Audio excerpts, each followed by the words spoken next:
बयनिसिमबो गोजोननाय जासिहरनाय थाबाय दिनै आङो दंफैयो काजलगावआव ओमफ्राय बेयाव मानो दंफैयो नोंथांमोना निश्चय ससियेल मिडियानि गेजेरजों मिथिखाबाय आं बेखौ बुंलायनांगौ गैला आरो ओमफ्राय जास्ट दिनैनि प्रग्रामा मिटिङा माबायदि जादों आं बेखौसो नोंथांमोननो भिडिअनि गेजेरजों देखायलांनोसै दा बेनिखायनो जायफ्रा नायनो इन्टारेस्ट मोनो नायलांनो हागोन आरोखि दिनैनि दिनाव माबायदि जादों आरोखि अब्ला नायलांदो दा गेटखौ बेबायदि साजायनाय जादों नै ओमफ्राय दासो फैगासिनो दङ प्रग्रामा 1थानिफ्राय जागोननो दा बेबायदिनो लोब लोब फैलादों आरो मानसिफ्रा ओमफ्राय गोबाङानो हाबहैबाय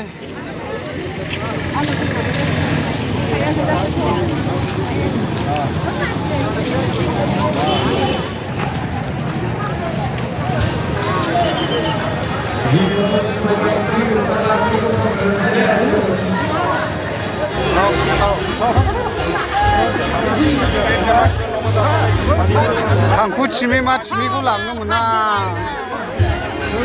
चलो चलो चलो ओइ भाइटी साबि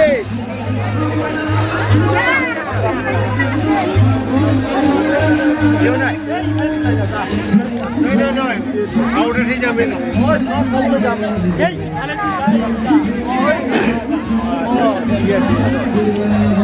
बिदि नायजोबखायो आरोना जाहाथे जेबो लानानै हाबनो हाया आरोना दा लोगोफोर नायदो नै मानसिफ्रा गोदाव सोराव उल्थां फाल्थां मोखां जालाबायना दंजोबो आरोना मानि थाखाय जानानै दङ होनोब्ला प्रग्रामा 1थानिफ्राय जानो गोनांमोन ओमफ्राय 3टा 10 जालायबाय आरो दायो ओमफ्राय सफैथ'वाखै बिटिआरनि चिफ प्रमद बर'जों लोगोसे जोंहा हिमन्त बिश्व शर्मा मामाया दा नेगासिनो दं आरो ओमफ्राय उल्था मोखां जानानै मानो नाहरदों होनना बुङोब्ला लामाया बैयाव नालाय हनै दा बिजोंहाय फैगौ खोमा साननानै नाहरलाबायगासिनो दं आरो ओमफ्राय दाबो सफैनो हायाखै आरोखि मा होनदों आब'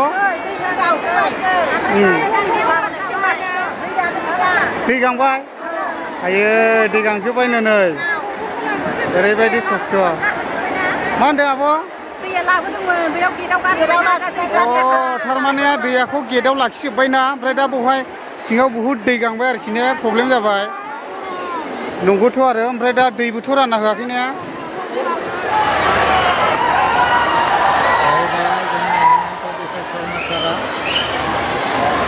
दा फाइनालि सफैबाय आरो ना जोंहा मामाया जोंनि प्रमद बर' साराबो सफैबाय गासैबो सफैजोब्बाय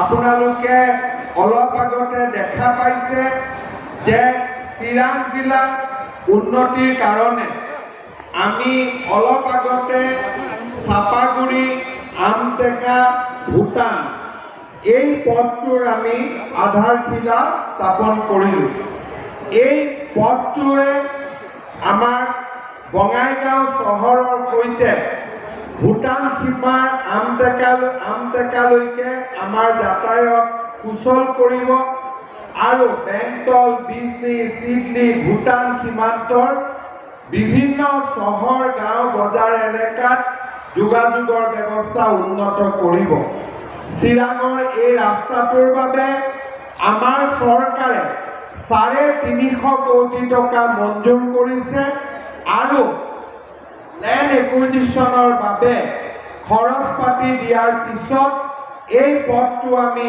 204 কোটি টকাৰে আমি নিৰ্মাণ কৰিম এই পথটো আমাৰ ঠিক 2026 চনৰ আগতে এই পথটোৰ নিৰ্মাণ আমি সম্পূৰ্ণ কৰিম ৰাইজৰ যথেষ্টখিনি উন্নত এটা পথ যোগাযোগৰ ব্যৱস্থা লাভ কৰিব ইয়াৰ লগতে আজি জল জীৱন মিছন আঁচনিৰ অধীনত আমি 2খন আঁচনিৰ আধাৰশিলা কৰিছোঁ এখন আঁচনি হ'ল চম্পাৱতী আৰু সুৰং এই 2খন আমাৰ স্কিম হ'ব এই স্কিম দুটা হ'লে চিডলি আৰু বিজনী বিধানসভা সমষ্টিৰ 82খন গাঁও সামৰি 14,000 পৰিয়াল উপকৃত হ'ব আশ্ৰাবাৰী গৰুভাষা বামুনগাঁও দত্তপাৰা বেংটল চেৰভাং বেংটল সুবাইজাৰ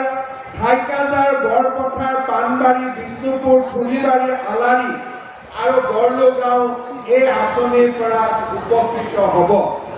ইয়াৰ উপৰিও এই কাজল গাঁৱত আমি এখন ডাঙৰ ষ্টেডিয়াম বনোৱাৰ কাম ইয়াত আৰম্ভ কৰিছোঁ। বৰ্তমান এই ষ্টেডিয়ামখনৰ বাবে আমি 50 কোটি টকা দিছোঁ আৰু ভাল কৰি বনালে মই আৰু 50 কোটি টকা দিম, যাতে এই ষ্টেডিয়ামখন সুন্দৰ হৈ আমি সকলোৱে দেখা পাওঁ। শ্ৰদ্ধা ৰাইজ, অলপ আগতে আমি বাসুগাঁৱত ৰেলৱে অভাৰব্ৰিজৰো আমি উদ্বোধন কৰিলোঁ। এতিয়া বাসুগাঁৱলৈকে গ'লে আপোনালোকে ৰেলৱে অভাৰব্ৰিজেদিয়ে যাব পাৰিব। ইয়াৰ উপৰিও আমাৰ ৰাজ্য চৰকাৰৰ পুঁজিৰে প্ৰায় 4.5 কোটি টকা ব্যয় কৰি চিকানৈৰ ওপৰতো আজি আমি দলং উদ্বোধন কৰিছোঁ। পাণবাৰী বিজলী পথৰো আজি শুভ উদ্বোধন হৈছে আৰু এই মিটিঙৰ পৰা গৈ গধূলি আমি কুকলুং নদীৰ ওপৰতো নতুনকৈ নিৰ্মাণ কৰা দলংখন আমি ৰাইজৰ বাবে উৎসৰ্গা কৰিম। এই কুকলুং নদীৰ দলংখনৰ বাবে আমি 10 কোটি টকা ব্যয় কৰিছোঁ। অৰ্থাৎ আপোনালোকে চিন্তা কৰক, 67 কোটি টকা দি বাসুগাঁৱৰ অভাৰব্ৰিজ, চিকানৈৰ ওপৰত 4 কোটি টকা দি দলং, কুকলুঙৰ ওপৰত 11 কোটি 10 কোটি টকাৰ দলং, ইয়াত 50 কোটিৰ ষ্টেডিয়াম, প্ৰায় 150 কোটিৰ পানী যোগান আঁচনি আৰু 230 কোটি টকাৰ আমাৰ আমটেকা ৰাস্তা। আপোনালোকে নিজে কওক, প্ৰায় 500 কোটি টকাৰ কাম আজি আমি চিৰাং জিলাৰ বাবে উপহাৰ দিব পাৰিছোঁ। আজিলৈকে চিৰাং জিলাত কেতিয়াও ইমান উন্নয়নমূলক কাম হোৱা নাছিল। আজিলৈকে যদি ইয়াত আমাৰ বুঢ়া মেথা মানুহ আছে, সকলোৱে ক'ব পাৰিব যে চিৰাং জিলাত আগতে কেতিয়াও ইমান গুৰুত্ব দিয়া হোৱা নাছিল। আমাৰ চৰকাৰে আজি চিৰাং জিলাৰ বাবে যিমান গুৰুত্ব দিছে, তাৰ বাবে মই আমাৰ চিডলি সমষ্টিৰ বিধায়ক জয়ন্ত বসুমতাৰী আৰু বিজলী সমষ্টিৰ বিধায়ক অজয় ৰয় ডাঙৰীয়াকো ধন্যবাদ আৰু অভিনন্দন জনাইছোঁ।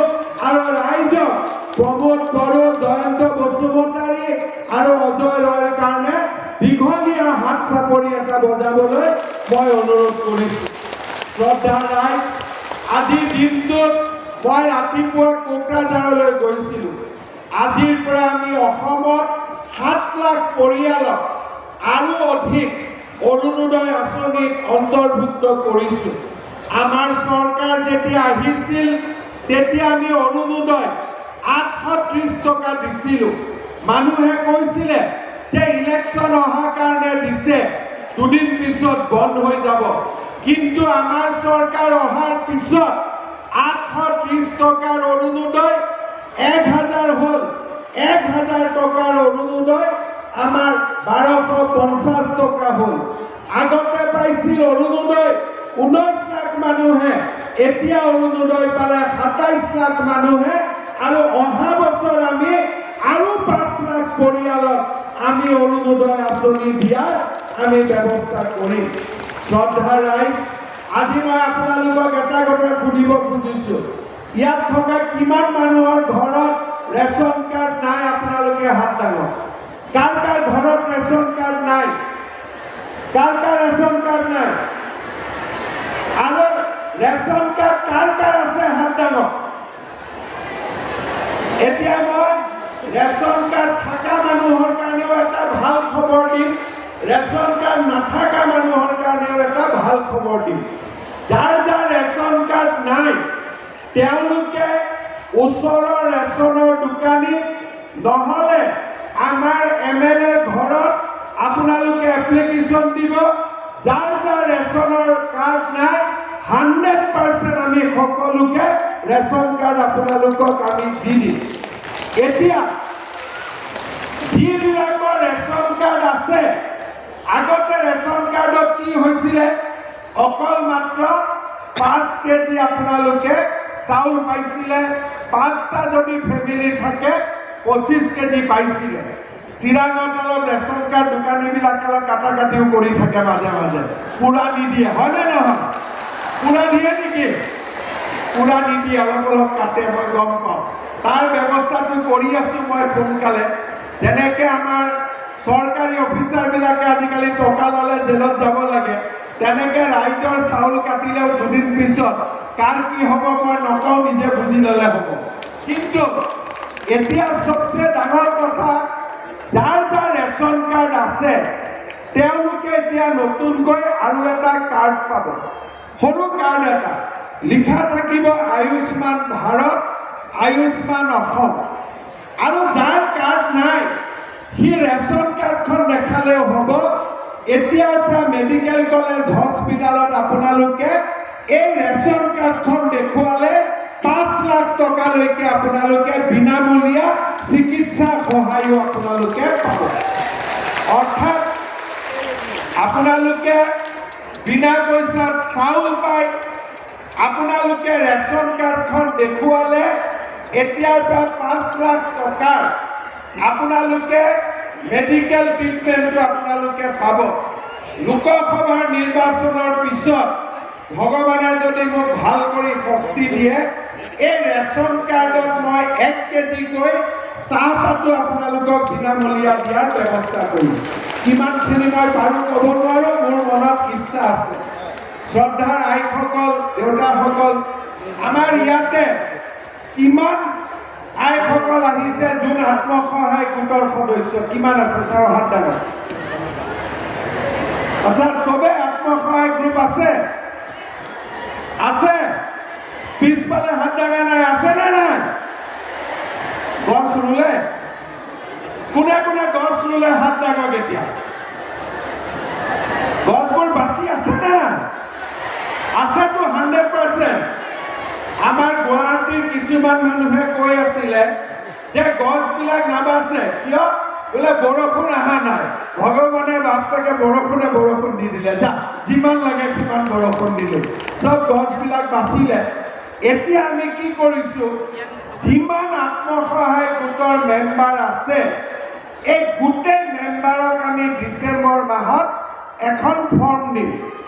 ফৰ্মত আপোনালোকে লিখিব লাগিব যে আমি কুকুৰাৰ বিজনেছ কৰিম, গাহৰিৰ ব্যৱসায় কৰিম, বা আমি গেলামালৰ দোকান দিম, বা যিকোনো এই লিখাটোৰ ওপৰতে মই পৰীক্ষা নকৰোঁ।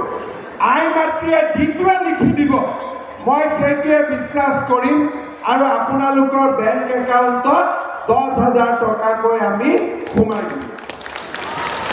এতিয়া প্ৰথমবাৰটো মই আপোনালোকক বিশ্বাস কৰিলোঁ, 10,000 টকা দিলোঁ। পিছৰবাৰ কিন্তু মই বিশ্বাস নকৰোঁ। পিছৰবাৰ আমি চেকিঙত আহিম। যদি 10,000 টকাটো গিৰিয়েকে খাই দিলে, হয়নে? বহুতৰ অৰুণোদয়ো পুৰুষে লৈ যায়। গতিকে এতিয়া মই চব জেগাতে আইসকলক কৈছোঁ যে আমি পুৰুষৰ কাৰণে বেলেগ আঁচনি দিম। মহিলাৰ আঁচনিত পুৰুষে হাত দিব নালাগে, মহিলাৰ বেলেগ, পুৰুষৰ বেলেগ, ঠিক আছে? যিসকল মহিলাই এই 10,000 টকাটোৰ সৎ ব্যৱহাৰ কৰিব, পিছত তেওঁলোকক মই আৰু 15,000 টকা তেওঁলোকৰ বেংক একাউণ্টত মই ভৰাই দিম। আজিলৈকে আপোনালোকে চিন্তা কৰক, মহিলাসকলে অৰুণোদয় পালে 16 তাৰিখৰ পৰা মাইক্ৰ' ফাইনেন্স লোন ৰেহাই NOC পাব। তাৰ ওপৰত পুৰুষ মহিলা সকলোৰে ঘৰত ৰেচন কাৰ্ড যাব। ৰেচন কাৰ্ডৰ ওপৰত 5 লাখ টকাৰ বিনামূলীয়া ট্ৰিটমেণ্ট হ'ব। এতিয়া মই আৰু এটা কথা সুধিছোঁ, কাৰ কাৰ ল'ৰা ছোৱালী স্কুলত পঢ়ে? হাত দাঙক। চবৰে ল'ৰা ছোৱালী স্কুলত পঢ়ে। এতিয়া 13 তাৰিখে ক্লাছ 9ত যিমান ল'ৰা ছোৱালী পঢ়ে সকলোকে আমি এখন এখন চাইকেল বিনা পইচাত উপহাৰ হিচাপে দিম, যাতে ঘৰৰ পৰা আহিব পাৰে। আকৌ মেট্ৰিকত, হায়াৰ ছেকেণ্ডাৰীত ফাৰ্ষ্ট ভাল কৰা ল'ৰা ছোৱালীবিলাকৰ কাৰণে স্কুটিৰ ব্যৱস্থাও আছে। আমি নৱেম্বৰ মাহত স্কুটিও দিম।